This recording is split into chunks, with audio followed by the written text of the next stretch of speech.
찬송가 323장으로 찬송하겠습니다. 323장 찬송입니다.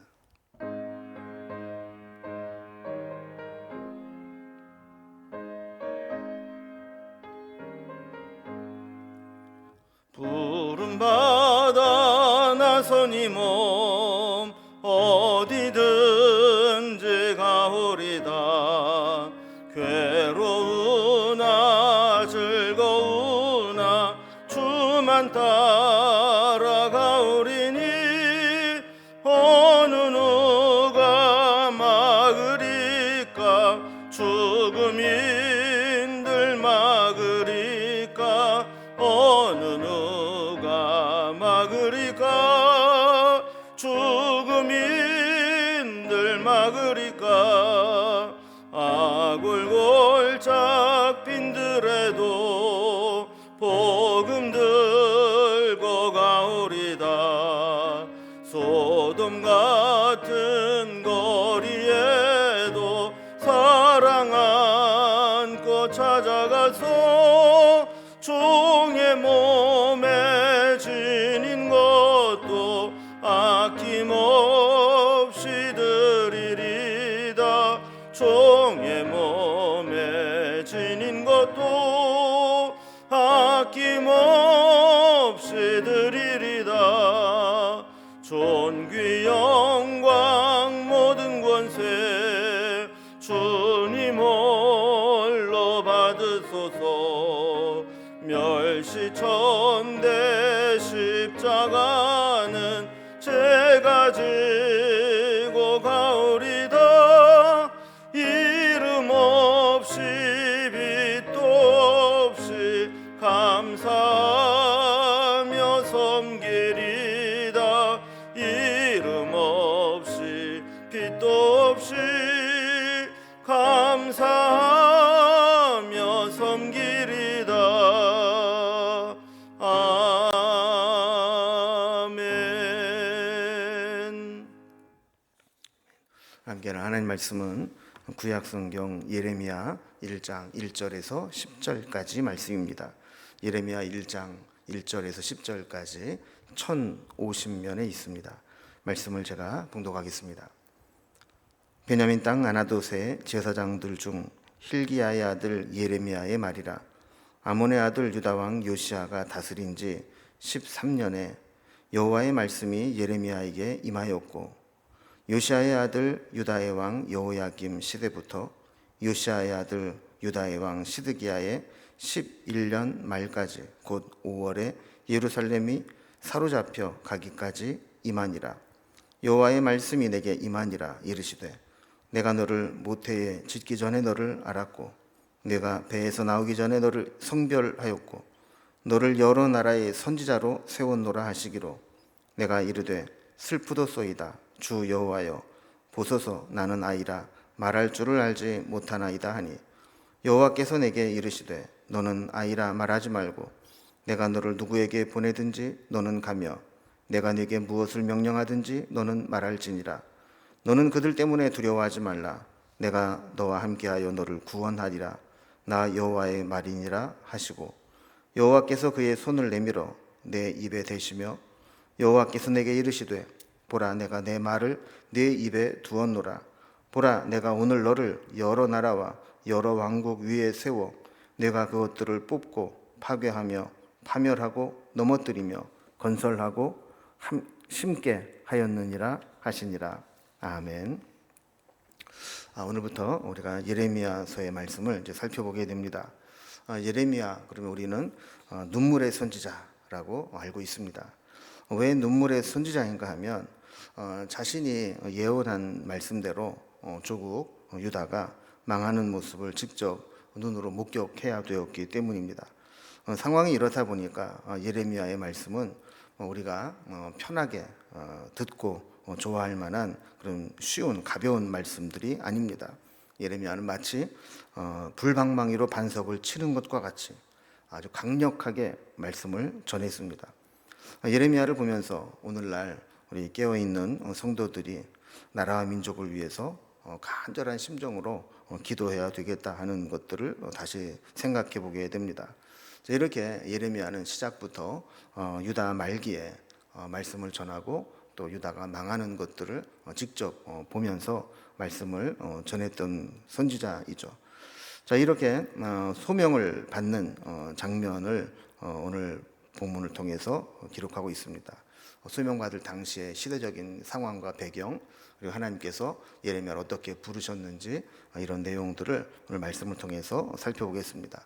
단락별로 좀 살펴봅니다. 구분을 해보면 먼저 1절에서 3절까지는 예레미야가 부름받을 당시의 시대적 배경, 어떤 시대였는가, 어느 왕들이 다스릴 때였는가 하는 것들을 설명합니다. 4절에서 8절까지는 하나님께서 그를 부르시는데 예레미야가 처음에는 사양합니다. 사양하고 거절하게 될 때 하나님께서 약속을 주시면서 그 선지자로 다시 부르시는 장면이 나오게 되죠. 9절에서 10절까지는 약속에 대한 징표와 하나님이 부르시는 목적을 다시 한번 말씀해 주시는 것으로 되어 있습니다. 그러면 이런 내용을 가지고 단락별로 살펴봅니다. 첫 번째 단락입니다. 예레미야가 부름받을 당시에 시대적 배경이 어떻게 되었는가 하는 겁니다. 예레미야는 아까 서론에서 말씀드린 것처럼 당시 시대적 배경과 또 하나님께서 예레미야를 선지자로 부르실 때 어떤 모습이었는가를 설명하고 있습니다. 1절을 보면 베냐민 땅 아나돗의 제사장들 중 hil기야의 아들 예레미야의 말이니라 이렇게 소개합니다. 이 아나돗이라고 하는 것은 예루살렘에서 북동쪽으로 약 5km 정도 떨어진 곳에 위치한 곳입니다. 당시에 예루살렘 성전은 종교적으로 타락하였고 불법과 악이 번성하는 죄악의 온상이 되었죠. 그러다 보니까 중앙 성전인 예루살렘 성전의 제사장들이 아닌 주변의 베냐민 땅의 아나돗의 제사장의 아들을 부르신 겁니다. 중요한 것은 예레미야의 가문이 제사장 가문이라는 것이죠. 그러니까 아마도 제사장의 아들로 어릴 적부터 우리 신앙적 분위기에서 자라났을 겁니다. 그리고 나이가 30살이 되면 아마 아버지 hil기야처럼 제사장으로서의 직무를 시작하게 되었을 겁니다. 그런데 제사장으로 직무를 감당하기 전에 하나님의 말씀이 그에게 임했습니다. 6절에 보면 하나님께서 그를 부르실 때 나는 아이라 말할 줄을 알지 못하나이다 라고 한 것으로 보아서 예레미야는 아직 제사장으로서의 직무를 감당하기보다는 젊은 나이에 있는 상황에서 하나님께 선지자로 부름받은 것을 알 수 있습니다. 자, 2절에 보면 시대적 상황을 이야기합니다. 아몬의 아들 유다 왕 요시야가 다스린 지 13년에 여호와의 말씀이 예레미야에게 임하였고 그랬습니다. 유다 왕국 말기의 역사를 잠깐 좀 살펴보면 이 요시야라고 하는 왕은 유다의 가장 악한 왕으로 알려진 이 므낫세의 아들입니다.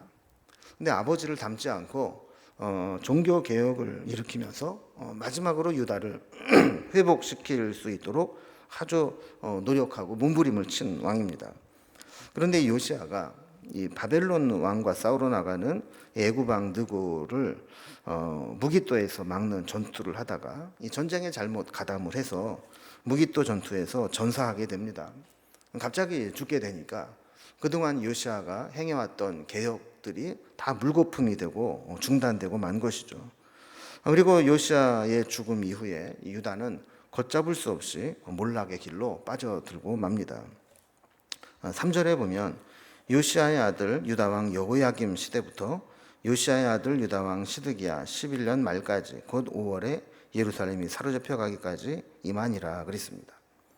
자, 요시야 왕이 갑자기 죽고 준비되지 않은 상태에서 그의 아들들이 계속 이어서 왕이 됩니다. 그런데 그 뒤를 이어 왕이 된 여호아스, 여호야김, 여호야긴, 시드기야는 한결같이 예레미야 선지자의 이 말씀과 권면을 무시하고 심판을 자초하는 길로 가게 됩니다. 사실 우리가 위기 상황일수록 하나님만 바라보고 하나님 말씀에 순종해야 될 텐데 이 왕들은 하나님보다는 이 주변 강대국의 힘을 빌어서 다른 강대국을 막아보겠다고 때로는 굴종 외교를 펼치면서 강대국에 줄을 댔지만 결국에는 이리 치고 저리 치면서 피해를 보고 망하게 되는 수순을 밟게 됩니다. 마침내 하나님이 심판의 도구로 사용하신 바벨론의 멸망을 당하게 되죠. 그래서 여기 보면 마지막에 기록된 시드기야가 유다의 마지막 왕이 됩니다. 자, 이렇게 시대적 배경을 보면 유다 말기에 가장 혼탁하고 가장 범죄가 심했을 때, 그때 나라가 망하기 전에 그 과정을 예레미야가 말씀으로 받은 겁니다. 자, 두 번째 단락을 보면 이런 상황에서 선지자로 부름을 받게 되는데 그것을 감당할 수 없다, 이렇게 사양하게 되죠. 여기에 대해서 하나님께서는 약속을 주시면서 그 사명을 이행하도록 하십니다. 예레미야는 제사장 가문이었지만 또 선지자로 부름받게 됩니다. 오늘 말씀 4절에도 보면 여호와의 말씀이 내게 임하니라 이르시되, 이렇게 시작하는 것을 보게 됩니다. 예레미야서를 보면 유독 여호와의 말씀이 내게 임하니라라는 말씀이 많이 나옵니다. 그러니까 예레미야는 자기가 전하는 말씀이 어떤 내 얘기가 아니고 하나님께 받은 말씀을 전하는 것이다라고 하면서 이 말씀의 영적 권위를 강조하는 것이죠. 5절에 보면 내가 너를 모태에 짓기 전에 너를 알았고 네가 배에서 나오기 전에 너를 성별하였고 너를 여러 나라의 선지자로 세웠노라 하시기로 그랬습니다. 하나님께서 예레미야를 선지자로 불러서 하나님 말씀을 대언하고자 하시는 것은 하나님께서 어떻게 하다 보니까 임시 방편으로 그렇게 세운 게 아니라는 겁니다. 예레미야가 태어나기 전부터 철저하게 계획하시고 하나님의 섭리 가운데서 예레미야를 택하시고 부르시고 세우시고 훈련시킨 것을 말씀하는 것이죠. 사실 하나님께서 출애굽의 지도자로 모세를 세우실 때도 마찬가지였거든요. 그 출애굽을 인도할 지도자가 없을 때 하나님은 모세를 태어나게 하셨고 물에서 건져냈다라는 의미로 이름을 짓게 하시고, 그리고 그를 훈련시켜서 하나님의 그 사명을 감당하게 하신 것이죠. 하나님은 이렇게 뭔가 하나님이 당장 쓰실 사람이 없을 때에는 출생부터 간섭해서 필요한 임무를 준비하는 것을 보게 됩니다. 근데 이 부르심을 받는 예레미야 입장에서는 여간 부담스러운 일이 아닙니다. 그래서 이 말씀을 받았을 때 사실상 완곡한 거절을 하는 것을 보게 되죠. 6절에 보면 내가 이르되 슬프도소이다 주 여호와여 보소서 나는 아이라 말할 줄을 알지 못하나이다 하고 그랬습니다. 이 슬프다라고 하는 것은 굉장히 마음이 무겁고 힘들다라는 의미입니다. 그 사람이 자기가 감당하기 힘든 일들을 맡게 되면 그것은 성공하는 것이 아니라 오히려 부담이 됩니다. 내가 감당할 수 없는데 그 일을 맡았습니다. 다행히도 잘 감당하게 되면 문제가 없지만 그 일을 제대로 수행하지 못하게 되면 그 일을 맡은 것이 오히려 재앙이 되는 것이죠. 그래서 여기에 보면 나는 아이라 말할 줄을 알지 못한 아이다 라고 이야기하는데, 나이가 어리다기보다는 지엄하신 하나님의 말씀을 전하는 사명을 감당하기에는 여러 가지로 부족합니다 라는 의미이죠. 근데 하나님께서는 이런 핑계를 허용하지 않으십니다. 7절에 보면 여호와께서 내게 이르시되 너는 아이라 말하지 말고 내가 너를 누구에게 보내든지 너는 가며 내가 네게 무엇을 명령하든지 너는 말할지니라 그랬습니다. 하나님의 일을 하는데 나이 핑계대고 거절하지 말라라는 겁니다. 만약에 예레미야가 받은 사명이 뭔가 자기의 것을 가르치고 자기의 것을 나타내야 된다면 나이에서 오는 경륜과 경험이 필요합니다. 그러나 내가 네게 무엇을 명령하든 너는 말하라. 이 말은 무슨 말씀이냐면 하나님께서 말씀을 하시면 그대로 전하기만 하면 된다라는 거예요. 그러니까 나이와 상관이 없고 중요한 것은 순종할 수 있느냐 하는 것이죠. 하나님께 쓰임받는 가장 중요한 조건은 순종과 헌신이라는 것을 보게 됩니다. 그러니까 나이에 상관없이 하나님이 부르시는 사람은 하나님이 이 말을 전해라 했을 때 그 자기에게 힘든 말씀이라 할지라도 그걸 전할 수 있는 순종의 마음, 헌신의 마음이 필요하다라는 겁니다. 그래서 하나님은 이 말씀을 하시면서 격려와 응원의 말씀을 더해 주십니다. 8절에 보면 너는 그들 때문에 두려워하지 말라. 내가 너와 함께하여 너를 구원하리라. 나 여호와의 말이니라 하시고 그랬습니다. 자, 그러니까 예레미야가 어떤 말씀을 전할 때 그 말씀을 받아들이는 자가 제대로 받아들이지 못하면 전하는 자를 핍박할 수 있습니다. 그래서 사람을 두려워하고 하나님의 일을 하는 데에도 이것이 옳으냐 그르냐의 문제가 아니라 내가 이 일을 할 때 반대하는 사람들이 있으면 어떻게 하느냐, 이런 두려움에 빠지기 쉬운데 그들 때문에 두려워하지 말라는 겁니다. 왜냐하면 하나님께서 예레미야와 함께 하시고 어떤 상황에서든지 구원하실 것이기 때문에 순종하기만 하면 나머지는 하나님께 책임지신다는 거죠. 자, 마지막 세 번째 단락을 보면, 자, 이런 함께하고 구원하겠다는 약속을 주신 후에 이 약속의 징표를 하나 보여주십니다. 그리고 하나님께서 그를 부르시는 목적을 다시 말씀합니다. 하나님께서는 말씀으로만 하신 것이 아니라 예레미야에게 힘을 주기 위해서 뭔가 징표와 사인을 보여주십니다. 9절에 보면 여호와께서 그의 손을 내밀어 내 입에 대시며 여호와께서 내게 이르시되 보라 내가 내 말을 내 입에 두었노라 라고 말씀합니다. 이사야 선지자 같은 경우는 하나님께 부름 받을 때 천사가 성전에 숯불을 가져다가 그의 입에 대는 체험을 해 주셨습니다. 그런데 예레미야는 하나님이 친히 하나님의 손을 내밀어 내 입에 대시며 이렇게 말씀하고 있죠. 하나님의 손이 예레미야의 입을 대시면서 내가 내 말을 네 입에 둔 사인이다 이렇게 말씀을 하셨다라는 거예요. 자, 그리고 나서 10절에 보면 보라 내가 오늘 너를 여러 나라와 여러 왕국 위에 세워 네가 그것들을 뽑고 파괴하며 파멸하고 넘어뜨리며 건설하고 심게 하였느니라 그랬습니다. 이 말씀이 이제 예레미야의 소명에 대한 하나님의 이 결론인데, 하나님께서는 예레미야를 통해서 사실 어마어마한 말씀을 전하게 하실 겁니다.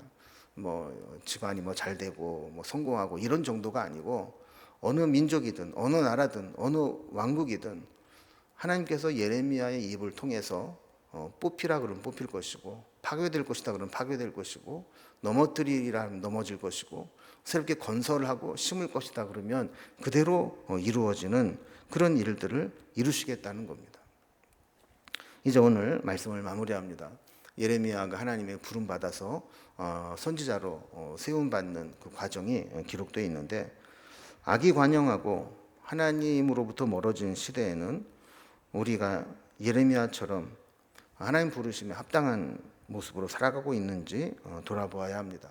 그리고 하나님께서 우리에게 어떤 사명을 맡겨주실 때 우리에게 중요한 것은 내가 가진 경험이나 능력이 아니고 얼마나 순종할 수 있느냐, 얼마나 하나님 주신 사명에 헌신할 수 있느냐, 이것이라는 것을 말씀하고 있죠.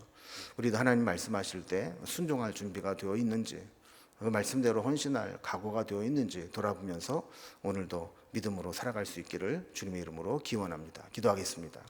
하나님 아버지, 오늘 예레미야를 시작하면서 예레미야가 하나님께 선지자로 부름받게 되는 과정을 살펴보았습니다. 시대가 악하고 혼탁하고 또 풍전등화의 위기 가운데 있을 때 하나님은 하나님의 사람을 불러 하나님의 뜻을 이루시는데, 우리가 하나님의 부름을 받을 수 있는 그런 합당한 모습으로 살아가고 있는지 돌아보게 하여 주시옵소서.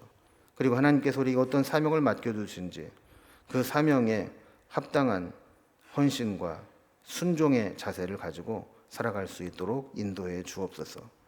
세상 풍조와 내 마음의 욕망을 위해 살아가는 것이 아니라 하나님 주신 사명과 주님 말씀대로 순종하여 살아간 우리 인생이 될 수 있도록 붙잡아 주시옵소서. 오늘 하루도 주님과 동행하며 주님 뜻을 이루며 하나님과 함께 살아가는 귀하고 복된 날 되기를 원하오니 동행하여 주옵소서. 예수님의 이름으로 기도드리옵나이다. 아멘. 각자의 기도 제목들로 자유롭게 기도하시겠습니다.